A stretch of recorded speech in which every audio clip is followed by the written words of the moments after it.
अस्सलाम वालेकुम guys, I hope you are doing great. आप सब लोग बहुत ज़्यादा इसरार कर रहे थे और कमेंट्स कर रहे थे कि अपने सीनियर चार्टर्ड अकाउंटेंट जिन्होंने विद एन आर्टिकल्स ही अपने सारे 21 के 21 पेपर कंप्लीट पास कर लिए हो, उनके साथ आप कोई इंटरव्यू करें या जूम मीटिंग करें। तो मैंने उनके साथ जूम मीटिंग पे कुछ क्वेश्चंस किए जो आप सबके लिए बेनिफिशियल होंगे। अभी आपके साथ हम शेयर करेंगे। आपसे रिक्वेस्ट है कि इस मीटिंग को एंड तक देखिएगा ताकि आप तक उनका एक्सपीरियंस शेयर हो सके और आप इससे फ़ायदा ले सकें। अस्सलाम वालेकुम। वालेकुम सलाम। वसीम भाई कैसे हैं? तबीयत से ठीक है आपकी? जी बिल्कुल ठीक, थैंक यू सो मच।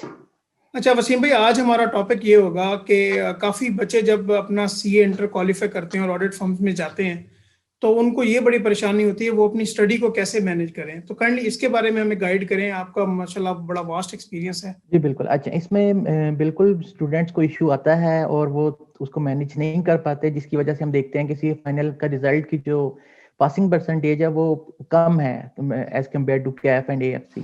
उसमें मल्टीपल रीजंस हैं जो कुछ पॉइंट्स मैंने आइडेंटिफाई किए हैं कि एक तो ये कि स्टूडेंट्स रेगुलर नहीं होते। फर्म का आर्टिकल स्टार्ट होते हैं तो उनका फोकस फर्म लाइफ और दूसरी चीजों की तरफ थोड़ा ज्यादा हो जाता है। तो सबसे पहले तो ये है कि रेगुलर होना पड़ेगा उन्हें। बेशक थोड़ा पढ़ें लेकिन डेली बेस पे एक स्पेसिफिक टाइम रख लें। लेट्स से 2 घंटे 3 घंटे, बहुत ज्यादा मैं ये नहीं कहता कि 4 से 5 घंटे पढ़ें, 2 घंटे या 3 घंटे रख लें। वो उनका गोल होना चाहिए कि मैंने पढ़ना ही पढ़ना है इन एनी केस। तो रेगुलर होना सबसे जो की है वो रेगुलर होना है कि रेगुलर अपनी स्टडीज को रखना है, टाइम रखना है। लेट सिटिंग होती है, कुछ भी होता है, उन्होंने अपना वो टाइम स्टडीज को देना ही देना है। तो रेगुलर होना प्लस ये मिनिमम 1 टाइम्स क्लासेस लेनी चाहिए। तो ये दो मेन एक हैं कि जिन पे उनका फोकस होना चाहिए कि क्लासेस लाजमी लें और एक रेगुलर टाइम रखें अपना। और सही दूसरा ये कि उसके अलावा मैं ये कहूंगा कि टेस्ट सेशंस पे भी फोकस करें। सही।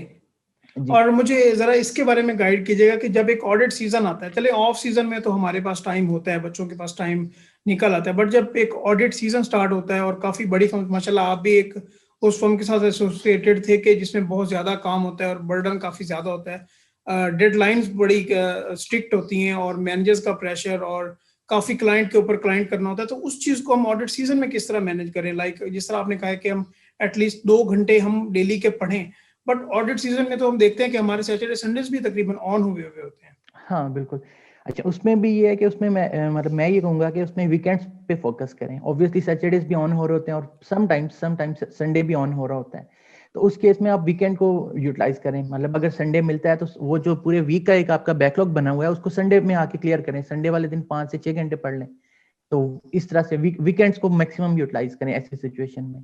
उसमें और ये चीज है। जी, और इसमें हम और ये तो चले टाइम मैनेजमेंट हो गया। हम एक्चुअली काफ़ी बच्चे ये परेशान हैं, अब ग्रुप्स में भी काफ़ी बच्चे ये क्वेश्चंस कर रहे होते हैं कि उस फर्म के बारे में रिव्यूज़ बताएं, वहाँ पे लेट सीटिंग होती है, मैनेजर्स का रवैया कैसा होता है, स्ट्रिक्ट, ये काइंडली इसके बारे में बताएं कि बच्चे बड़े कंफ्यूज हैं कि जी मैनेजर्स हमें जो है ना बड़ा तंग करते हैं या स्ट्रिक्ट डेडलाइंस होती है हमारे पास। इसके बारे में ज़रा गाइड करें कि ये फर्म सभी में एक जैसा माहौल होता है या क्या सीन है इसका? नहीं, उसमें दो पर्सपेक्टिव्स हैं। ऑब्वियसली थोड़ा बहुत तो कल्चर वेरी कर रहा होता है। अब जैसे हम बात करें कि बिग फोर है तो ऑब्वियसली बिग फोर में कल्चर जो है और एक किसी छोटी एक सिंगल मेंबर फर्म है तो कल्चर का डिफरेंस होगा, क्योंकि ऑब्वियसली उनके ऊपर एक काफी ज्यादा पैरामीटर्स होते हैं, बाहर से एक ओवरसाइट भी हो रही होती है। लेकिन ये है कि उसमें ये है कि जो बच्चों को थोड़ा सा, बच्चों को भी मैं कहूंगा कि फ्लेक्सिबल होना चाहिए।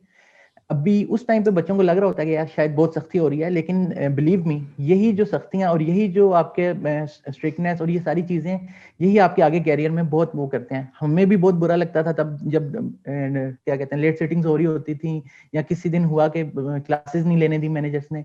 लेकिन आज अल्लाह का शुक्र है वही चीजें कैपिटलाइज हो रही होती हैं। तो वो बेसिकली आपका वो चीजें बाद में कैपिटलाइज होती हैं। तो थोड़ा सा माशाल्लाह। बच्चों को चाहिए कि नेगेटिव लोग स्टूडेंट्स को इग्नोर करें और ये चीजें जो है आपको फ्यूचर में इन्हीं चीजों ने बेनिफिट दें। सही। और जरा फीमेल पर्सपेक्टिव भी हमें बता दें कि फीमेल्स के लिए कैसा कल्चर आपने देखा? मेरे ख्याल से थोड़े बहुत चैलेंजेस होते हैं, जैसे लाइक आपने कहा कि लेट सिटिंग का एक थोड़ा सा चैलेंज आ जाता है।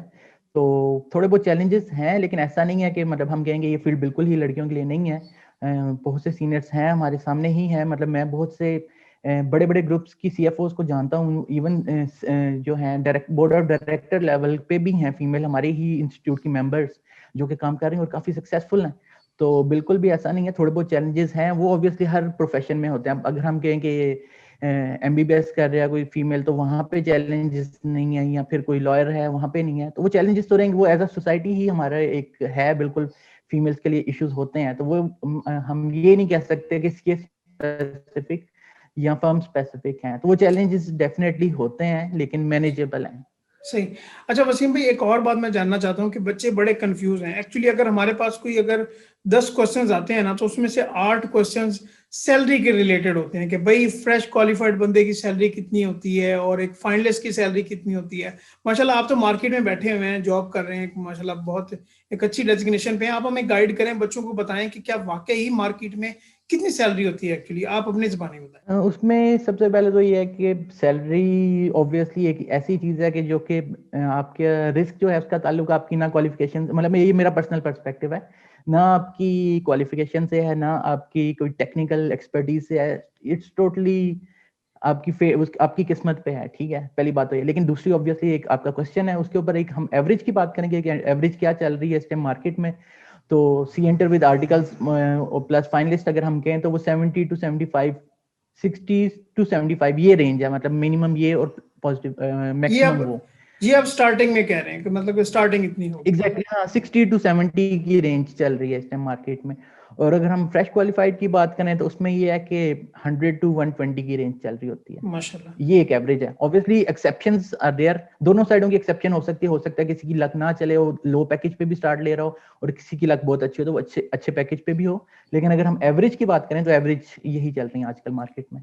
क्या नहीं वसीम भाई, बहुत अच्छा लगा आपसे बात करने का, और इंशाल्लाह ये हमारा आपके साथ फर्स्ट सेशन था। हम मजीद भी अगर हमें कुछ अच्छे टॉपिक पे, किसी और टॉपिक पे गाइडेंस चाहिए हो तो आप हमें जरूर टाइम दीजिएगा। Thank you so much for joining us. Thank you so much. और कोई लास्ट पे अगर कोई मैसेज हो, एक अच्छा मोटिवेशनल, आप जो CS पेरेंट्स को बताना चाहें या कम्युनिकेट करना चाहें। मोटिवेशनल पैकेज यही होगा, मैं तो अपनी एग्जांपल ही दूंगा कि मेरा FSC का बैकग्राउंड है, लेकिन मेरे FSC में काफी कम नंबर थे और मैं PPT रूट से आया था। बेसिकली जो हमारे जमाने में टेस्ट होता था PPT का, जी जी। तो मैं उस रूट से आया था। काफी चैलेंजेस थे, काफी लोगों ने मना किया कि ना करो, जो PPT से आता है तो वो करता नहीं है, ठीक है। तो हमने मतलब सी एंटर भी किया, टाइमली किया, और उसके बाद फिर नॉर्मल स्टडीज रखते हुए, मतलब हमारा बैच था, हम 3 स्टूडेंट्स थे, तो हमने विद इन आर्टिकल्स क्वालिफाई किया।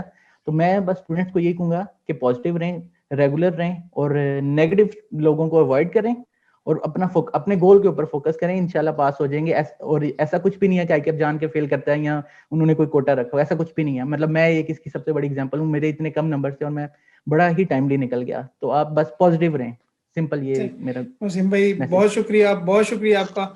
Don't let your dreams be dreams. Yesterday, you said tomorrow. So just do it! Make your dreams come true! Just